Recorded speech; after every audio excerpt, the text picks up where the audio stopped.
Hello bachcho, let's see. The question says you have a mixture of three liquids A, B and C. There is a large difference in the boiling points of A and rest of the two liquids, that is B and C.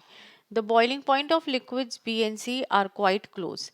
Liquid A boils at a high temperature, then the B and C of boiling point of B is lower than the C.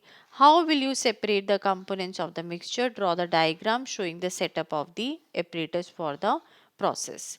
तो चलिए पहले हम इसका solution देखते हैं। हमारे पास जो liquid है यहाँ पे ए बी सी की अगर हम बात करें तो पहला पॉइंट क्या है, उनके बॉइलिंग पॉइंट जो है वो सबके अलग अलग है। ठीक है,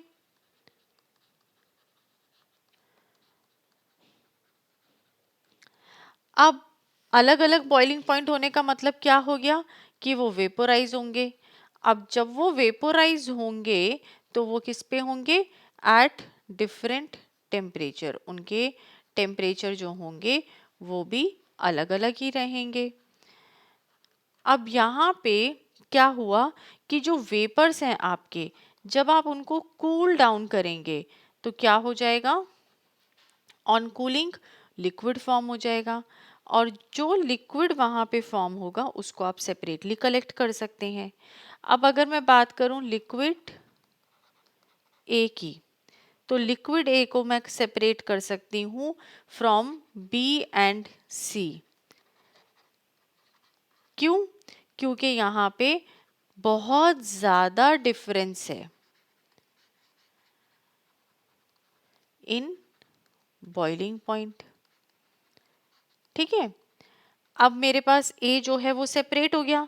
अब मेरे पास क्या बचा, मेरे पास बचा लिक्विड बी एंड सी।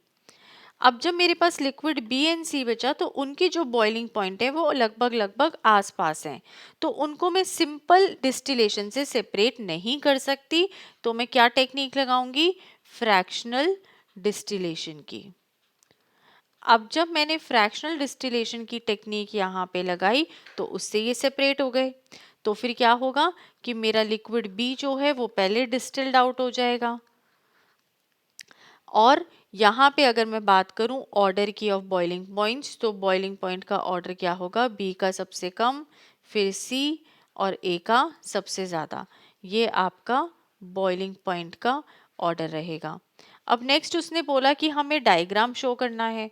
तो देखो बच्चों, ये जो डायग्राम है ये है फ्रैक्शनल डिस्टिलेशन का, कि हमने ये डिस्टिलेटिंग फ्लास्क लिया और इसके ऊपर ये फ्रैक्शनेटिंग कॉलम लगा दिया।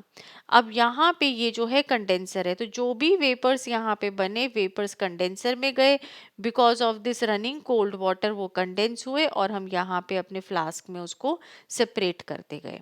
So this is the best suitable answer for this question. Hope you understood it well. Best of luck.